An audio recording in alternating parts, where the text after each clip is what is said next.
परम सत्कारयोग गुरु प्यारी साध संगत जी, राधा स्वामी जी। साध संगत जी, 2 दिन के बाद सबसे बड़ा त्योहार आ रहा है और सब लोग इस त्योहार पर बड़ी खुशी से एक दूसरे को मिठाई और गिफ्ट देंगे। सभी दिवाली की रात को माँ लक्ष्मी की पूजा भी करेंगे। लेकिन जो काम हमें करना चाहिए वो हमने ना तो पहले किसी त्योहार पर किया है और ना इस बार करेंगे। लेकिन आज इस वीडियो में आप बाबा जी का एक बहुत बड़ा संदेश सुनने जा रहे हैं जी, जो कि दिवाली के लिए है जी। वीडियो शुरू करने से पहले संगत से छोटी सी विनती है, कमेंट में राधा स्वामी लिखे बिना मत जाया करे जी। साथ संगत जी, हम सब दिवाली तो बड़ी धूमधाम से मना लेते हैं, लेकिन क्या हम उनके रास्ते पर भी चलते हैं जिसकी याद में हम दिवाली को मनाते हैं? जो संगत सच में महापुरुषों के बताए रास्ते पर चलती है तो उसके लिए तो ये बड़ी अच्छी बात है। लेकिन जो संगत सत्संग में तो आती है, सारे त्योहार भी मनाती है, लेकिन महापुरुषों के सतगुरु के बताए रास्ते नहीं चलती, उन्हें सारे काम छोड़कर इस वीडियो को आखिर तक सुनने की बहुत जरूरत है जी।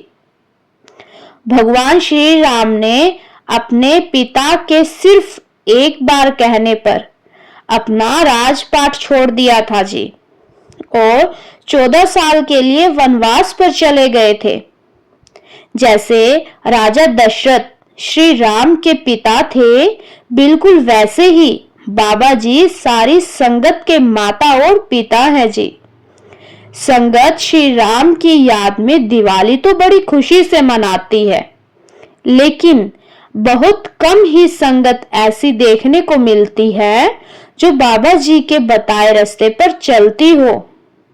लेकिन इस वीडियो में बाबा जी के संदेश को जब आप सुन लेंगे तो आपके अंदर कोई इच्छा बाकी नहीं रह जाएगी जी। इसीलिए वीडियो में आखिर तक बने रहने की कृपा जरूर करें जी।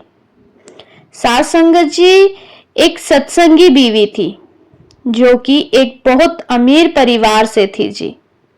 लेकिन इस बीवी ने क्योंकि बाबा जी की संगत कर रखी थी और मालिक ने इनको पहले ही सब कुछ दे रखा था जी, तो इसको और किसी भी चीज की इच्छा नहीं थी जी।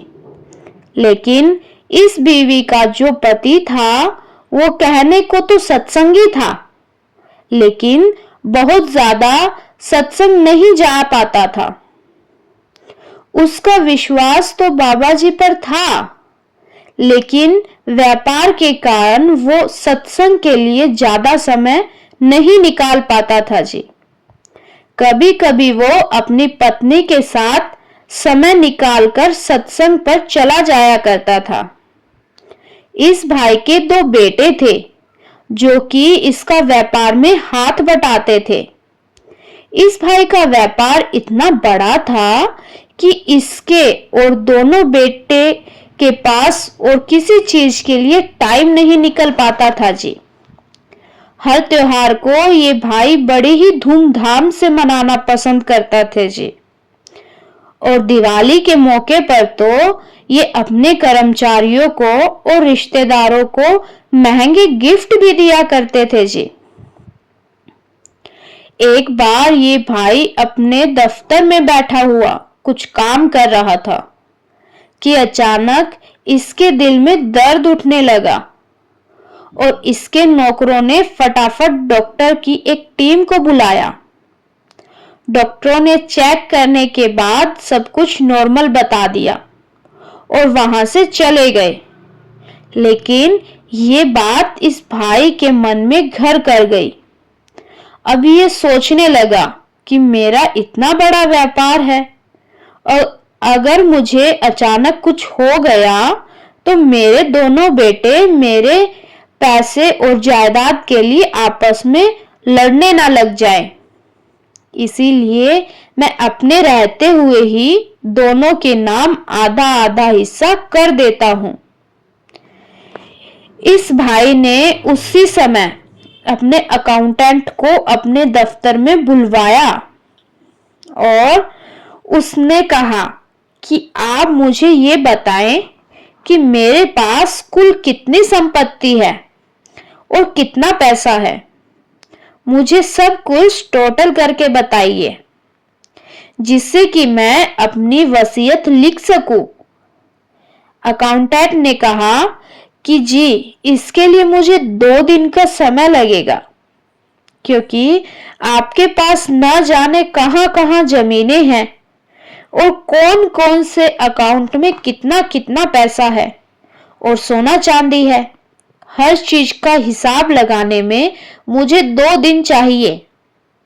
तो इस भाई ने कहा कि ठीक है, आप 2 की जगह 3 दिन ले लो, लेकिन हिसाब एकदम स्टिक होना चाहिए, जिससे कि मेरे दोनों बेटों में जब हिस्सा बांटूं तो किसी को भी कम या ज्यादा ना मिले, दोनों को बराबर मिले।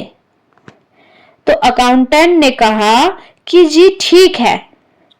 फिर 2 से 3 दिन के बाद अकाउंटेंट वापस इसी भाई के दफ्तर में पूरे हिसाब के साथ आया और कहने लगा कि जी, ये रहा आपकी संपत्ति और पैसे का पूरा हिसाब। अब आप इस हिसाब को आधा आधा दोनों बेटों में बड़ी खुशी से बांट सकते हो जी। इसमें 1 भी रुपए का हिसाब गलत नहीं है और ये इतने पैसे और जायदाद है कि आपकी अगली 5 पीढ़ियां कुछ ना भी करे तो भी भूखी नहीं मरेगी। ये सुनकर इस आदमी को बड़ा ही अच्छा लगा और वो मन ही मन खुश होने लगा और उसने अपने वकील को बुलवाया और पूरी जायदाद को 2 हिस्सों में बांटने की बात कही।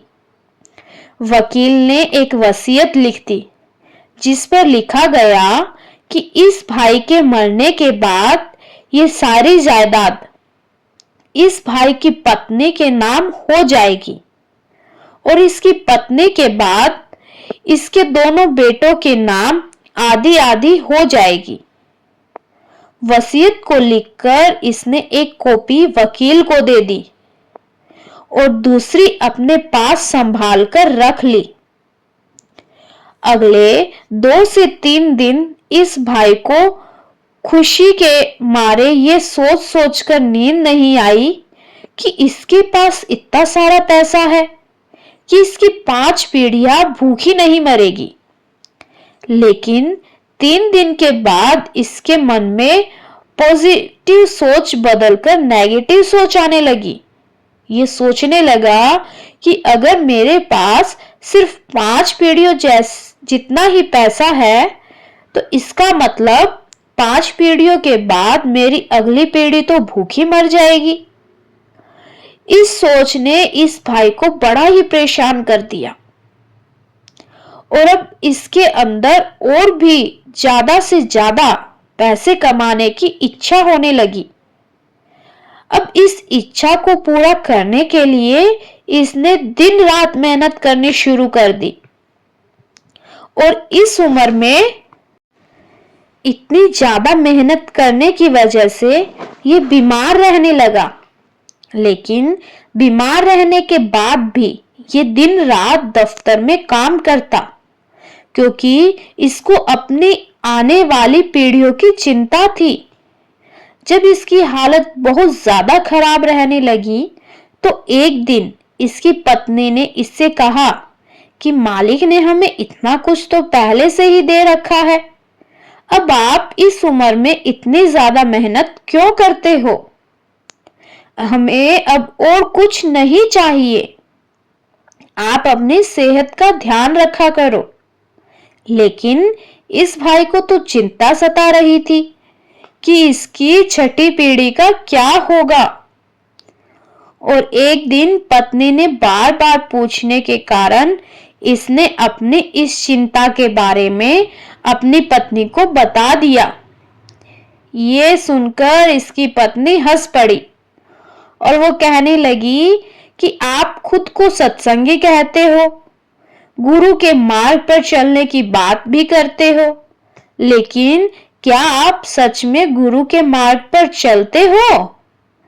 पत्नी की बातों को सुनकर इस भाई ने हैरानी से कहा कि हाँ, बिल्कुल, मैं गुरु के बताए रास्ते पर ही चलता हूँ। तो पत्नी ने कहा कि बाबा जी तो समझाते हैं चिंता कभी नहीं करनी चाहिए और किसी भी चीज की इच्छा कभी नहीं करनी चाहिए, लेकिन आप तो ये दोनों काम कर रहे हो। उन दिनों बड़े महाराज जी गद्दी पर हुआ करते थे। तो इस भाई की पत्नी ने मन में सोचा कि मैं इनको डेरे ले जाती हूँ और महाराज जी से ही अब तो इन्हें समझा सकते हैं। तो पत्नी के कहने पर ये भाई अपनी पत्नी के साथ डेरे पहुंच गया। उन दोनों ने महाराज जी से मुलाकात आसानी से हो जाया करती थी। पत्नी ने सारी बात महाराज जी को बताई। महाराज जी ने इस भाई को अपने पास बुलाया और इसको कुछ बातें समझाई। महाराज जी जताते थे कि ये दिवाली का त्योहार बहुत खुशी से मनाता है। तो महाराज जी ने इससे कहा कि बेटा, भगवान श्री राम ने अपने पिता के आदेश पर एक पल में राजाओं को की जिंदगी को छोड़ दिया था।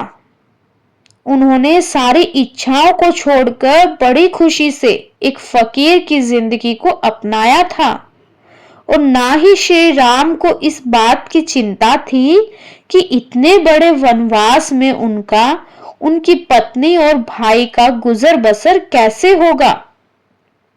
आगे महाराज जी ने इस भाई को कहा कि बेटा, तू दिवाली तो मनाता है, लेकिन तू महापुरुषों के बताए रास्ते पर नहीं चलता।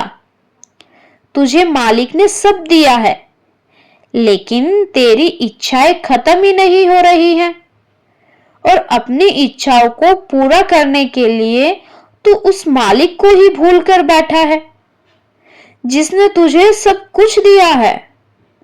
तू चिंता में ऐसा डूबा है कि समय से पहले अपनी जिंदगी को तबाह करने पर लगा हुआ है।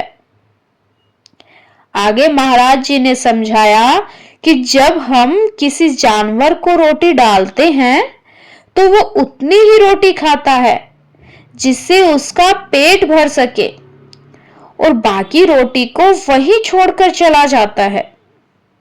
लेकिन इंसान एक ऐसा जीव है जिसका खुद का पेट भर जाने के बाद भी वो रोटी को अपने आने वाले नस्लों के लिए इकट्ठा करने में लग जाता है और सारी उम्र इकट्ठा करने में लगा रहता है। और एक दिन काल आता है और इंसान को अपने साथ ले जाता है। फिर ऊपर मालिक पूछता है कि तुझे तो मैंने संसार में मुक्ति पाने के लिए एक मौका दिया था, लेकिन तू तो वहां और ही कामों में लगा रहा। और उस समय इंसान के पास पछताने के अलावा कुछ नहीं होता।